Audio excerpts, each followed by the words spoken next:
Hello, and welcome to my channel, or welcome back to my channel.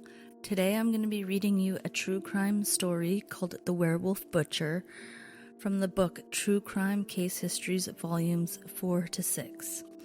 If I pronounce any names wrong, I do apologize. Okanagan County was the largest county in Washington state, lying at the upper middle of the state along the Canadian border.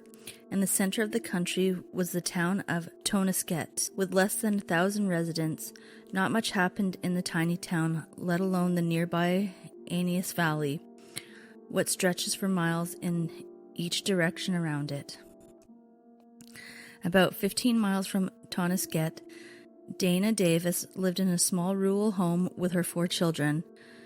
Though the home had no running water, no telephone, and only a generator for power, 9-year-old Penny Davis loved that it sat near the banks of Patterson Creek, where she liked to explore. In the late afternoon of September 17, 1994, Penny had been playing along the river with her 7-year-old brother. Later that evening, when the young boy came back home without his sister, Dana became worried. The boy told his mother that Penny had just walked off and didn't come back. Dana searched the area up and down Patterson Creek for hours on horseback, but there was no sign of her. By midnight, she had lost hope of finding her daughter without help and drove the 15 miles into town to report her missing. Penny had simply disappeared without a trace. By morning, a full-scale search was underway. Penny was a tiny girl with blonde hair, hazel eyes, and a small scar on her right knee.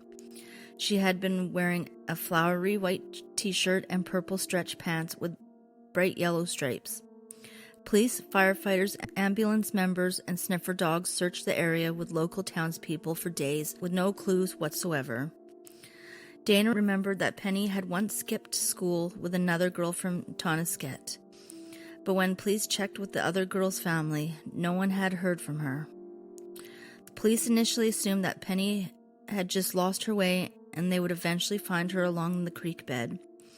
But as the days went by and there was no sign of her, it became clear that somebody had abducted her. Among the townspeople assisting with the search was 24-year-old Jack Spillman.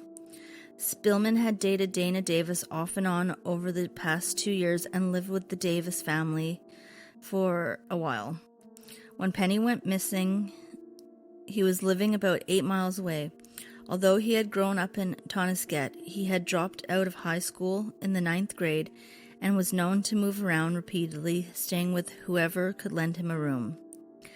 Police first noticed Spillman in the early morning hours on the night that Penny had gone missing.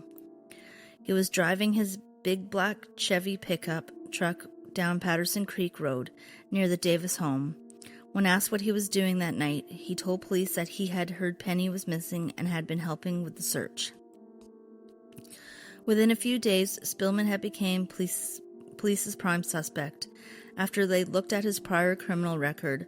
Among his offenses were burglary, theft, assault, and malicious mischief convictions. However, what concerned detectives the most was his arrest for rape.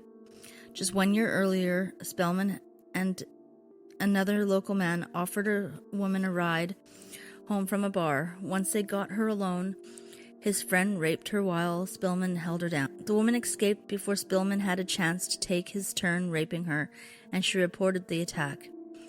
Both men were arrested and charged, but she later dropped the charges. Police questioned Spillman about his whereabouts when Penny went missing, and he claimed he was at a house party. Detectives spoke to other attendees that confirmed he indeed was at the party, but had left for several hours around 5 p.m. When he returned, his clothes were covered with mud. Nothing about Spillman's story seemed to hold up. But they lacked any evidence to convict him and kept him under constant surveillance for several months. 6 months later, in March 1995, 2 hikers alerted the Okanagan County Sheriff's Department when they found what they thought to be a part of a human jawbone in McLaughlin Canyon, just 12 miles from where Penny Davis was last seen. When detectives arrived at the remote location, they found a shallow grave. Buried just a foot below the ground was the body of a young girl. though the level of decomposition kept the medical examiner from determining a cause of death. DNA evidence later confirmed it was the body of Penny Davis. Her body had been eviscerated. She had been cut open from the chest down, revealing the organs inside. The body was posed nude into the shallow grave. By analyzing insect activity around the body, they could tell that the grave they found her in was not the murder scene, nor her original resting place. She had been buried somewhere for at least 2 weeks before she was moved and reburied in McLaughlin Canyon. They knew this because the jawbone had been found outside of the grave. The person moving the body was unaware it had fallen off. It would have taken at least 2 weeks of decomposition for the jawbone to have fallen away from the skull that easily. Police had been watching Spillman in the months prior, but just before Penny's body had been found, he had moved 2 hours south of Wenatchee, Washington, in Douglas County. In a regrettable move, Okanagan County authorities did not alert Douglas County authorities for their prime suspect in an abduction.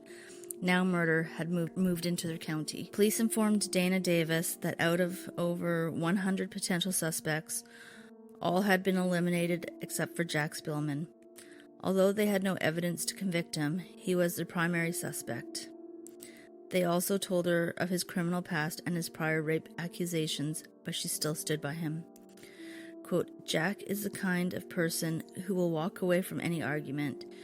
That's not the kind of person that would brutally kill someone, unquote. In Wenatchee, when Spillman heard about the news of Penny's body being found, he flew into an insane rage. He broke into the apartment of a woman that he knew lived with a younger daughter. He'd had his eye on them for a while.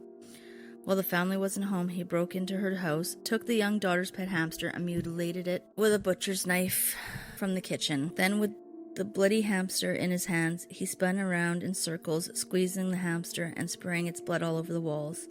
He then took the bloody butcher's knife, stabbed it into the head of a stuffed panda bear, and left the house. Since Spillman had moved to Wenatchee, the local police received numerous reports of local women being taunted and terrorized. The reports ranged from obscene phone calls to attempted rape. On one occasion, a woman called police and couldn't stop shaking because she was so terrified. In the middle of the night, Spillman had knocked on her front door, then ran around to the back of the door and knocked again. He then ran to the sides of the house and knocked all over the outside walls while she was alone in the house. When she walked outside of her house, Spillman attacked her. He finally ran away and she kicked him in the groin and tore off a piece of his clothing. As Spillman ran, he called her by name and yelled, "I'll be back." On another occasion, he was working as a roofer. Spillman would sit on the roof watching young girls below. One homeowner that was having their home remodeled found the family cat dismembered inside the home in a similar fashion as the hamster. It was later discovered that Spillman was responsible for the carnage as well, however. He ultimately had sadistic plans for more than just animals. Ever since his arrival in Wenatchee, Spillman had been watching someone specific. He had his eyes on 14-year-old Amanda Mandy Huffman. Amanda lived with her mother, 48-year-old Rita Huffman. Spillman first encountered Rita at the Igloo Tavern in East Wenatchee. She was walking through the bar toward a payphone when Spillman grabbed her arm and they had a brief exchange of words. It's unclear what she said, but it was obvious that something had pissed him off. He stormed out of the bar immediately afterwards without finishing his beer. In the days after, Spillman creepily drove through the Huffman's neighborhood in his truck, watching Rita and her daughter. He sat in the bleachers of Amanda's softball games as she practiced after school. He watched both of them methodically for months before he made his move. On the evening of April 12, 1995, Rita's adult daughter, Angie Zimmerman, had tried several times to call her mother, but got no answer. The next morning she tried again, but there was still no answer. Angie drove to her mother's house in the late morning and tried the front door, but it was locked. There was no answer when she knocked. Knowing that her mother always kept the back sliding door unlocked, she entered the home from the back. When Angie walked in through the rear of the house, she went to her mother's bedroom to see if she was asleep. What she found was an unimaginable bloodbath. Amanda's body was sprawled out on the bed, nude with her legs spread. Like Penny, she had been sliced from her chest down. On the bedside table was a woman's breast, not Amanda's. Another was on the chest of drawers. Angie was in shock and found herself unable to breathe. Without looking for her mother, she ran from the house and into the street screaming in terror. Unsure of what had happened, neighbors immediately called the police. When police arrived to the scene, it was unlike anything they had ever seen. Douglas County Sheriff Dan LaRoche later told the media, quote, "That's evidence of sexual mutilation, but I don't know if there's been any sexual assault. This is worse than any case we've ever had. All I can say is that there was very violent trauma. There doesn't appear to be evidence of a struggle or forced entry, but our visual search had been real brief. We just don't want to contaminate any blood or hair fibers that might be at the scene," unquote. The body of Amanda's mother, Rita Huffman, was sprawled on the couch in the living room. Her nightgown had been ripped off, and she was cut from chest down. Both her breasts had been cut off, and she had 31 stab wounds on her chest, arms, legs, neck, and back. Rita still wore a broken wristwatch, which had stopped at 11:35 p.m. The detectives assumed the watch had been broken defending the knife attack and stopped at that time. It was later determined that the removal of her breasts was done post-mortem, after they were already dead. The killer had spent hours in the home with the bodies after death. Rita died from her massive stab wounds. Amanda had died from a blow to the side of the head. At 2 a.m. in the morning, before the bodies had been found, Jack Spillman had been parked near a dumpster in the parking lot of VFW Hall when a police car approached him. As the officer approached Spillman, he raised his hands, but at that time the officer was unaware that a murder had occurred just around the corner. Suspecting that he may be a burglar, the officer questioned him and let him go. The next day, when detectives realized Spillman had been so close to the murder scene just hours after it occurred, they immediately took notice. Returning to the dumpster, detectives found a kitchen knife wedged at the bottom. The knife was covered in blood and matched the victim's. It also matched a set of knives from the kitchen of the Huffman home.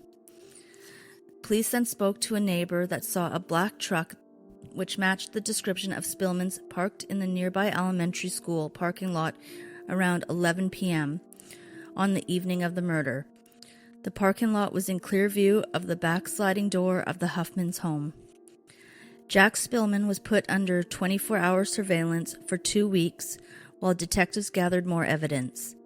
When police watched him put more items into a dumpster near his house, they confiscated the entire dumpster and brought it back to the sheriff's office. Inside, they found a bloody ski mask that matched the DNA of Rita and Amanda, as well as his own. The blood of both victims was located around the mouth of the mask. Police later learned that he had drunk their blood during his rampage. 2 weeks after the murders, Jack Spillman was arrested. Police searched his home and truck and learned that he had left the gloves and clothes he was wearing during the killing on the seat of his truck. He had worn surgical gowns over his clothes during the killings and taped the gowns to his gloves and socks in hopes that he wouldn't leave any hairs, fibers, or trace evidence at the scene. Fibers from the surgical gowns found at his home, however, were matched to fibers found at the scene.